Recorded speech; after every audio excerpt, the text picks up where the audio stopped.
Welcome to the Cyprus Diaspora Forum 2025. I have a very distinguished guest here with me today, Mr. Demetris Skourides, who is the Chief Scientist of the Republic of Cyprus and the Chairman of the Research and Innovation Foundation. Welcome, Demetris. Thank you for having me. Can you tell us a bit about both of these important roles?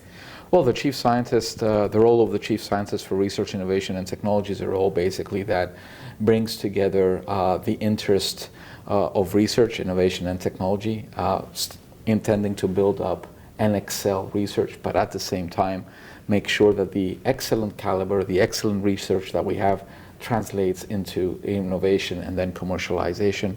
And this specific role advocates for Cyprus across in European bodies like the Joint Research Council, the European Scientific Advisory Forum, but it also has the remit or the responsibility of spearheading research and innovation within interministerial, let's say, bodies.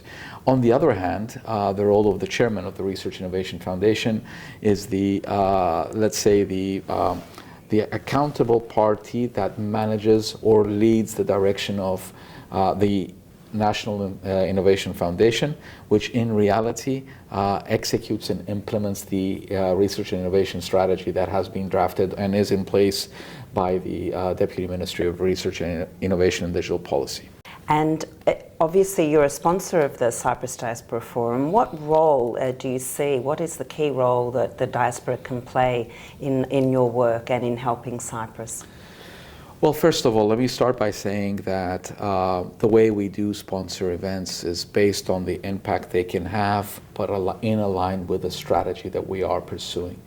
So the Research and Innovation Strategy 2024 to 2026 has a specific pillar which is actually referred to as internationalization. And this specific, let's say, pillar is all about externalizing to the world the great assets, the great talent, the great work, the great research, the products, the solutions that we here in Cyprus all together develop. Now, the diaspora is one of the most effective mechanisms that actually can help this work when we land into the other side, right? So each member of our diaspora is located in a different country, has developed relationships, has cultivated, let's say, the network, and is a member of our Cypriot community that can actually help us go across the bridge. So the fellow members of the Cypriot diaspora, which I used to be until very recently, all long to actually be engaged, to offer, Absolutely to give back true. to Cyprus, right? Yes, And yes. As part of the internationalization, it's not just a government mission, a government to a government official, but sometimes government officials also work with other units like the Chamber of Commerce and other, let's say, entities. And together, when we go together as a family, we actually can achieve more. And this is where the role of the Cypriot diaspora actually is even greater, because they do know the culture, they do understand the nuances, they do understand Absolutely the network. True. And that's what makes that whole network much more powerful. It's very important because, as you say, they are very connected, they understand the nuances, and so it's a very powerful gateway. It is indeed a very powerful gateway. And so you have travelled very widely, I understand, all around the world. What are some of your thoughts about the various diaspora communities and their engagement with Cyprus? Well, I mean, I'll be very honest. I've engaged members of the Cypriot diaspora in the UAE, where I've also lived for a very long time, in the UK and in the US, and in each and every example, wherever we have reached out to basically develop a relationship or cultivate a relationship that actually sets forth for a strategic, let's say, partnership. I think the diaspora has always been very, very helpful. I will just give a very simple example.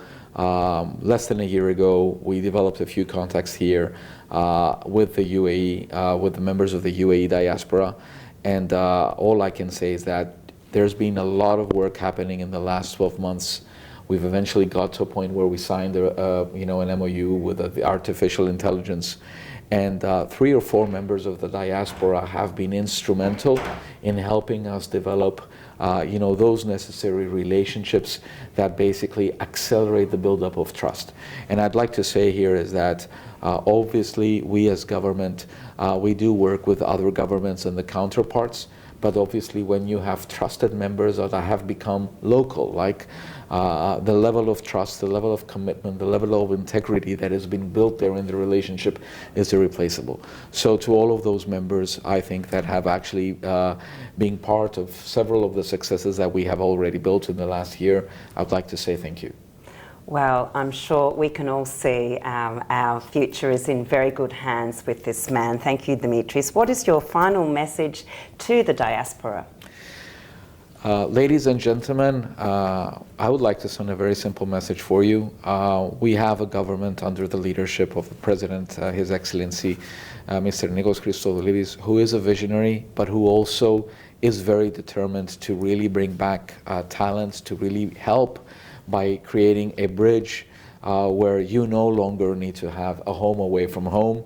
We are working hard every day with the entire government, all of the Council of Ministers, myself included. We are really putting all of the effort to really help create new job positions, help the economy grow, etc., so that the future generations, your children, your grandchildren, others, have a place back here.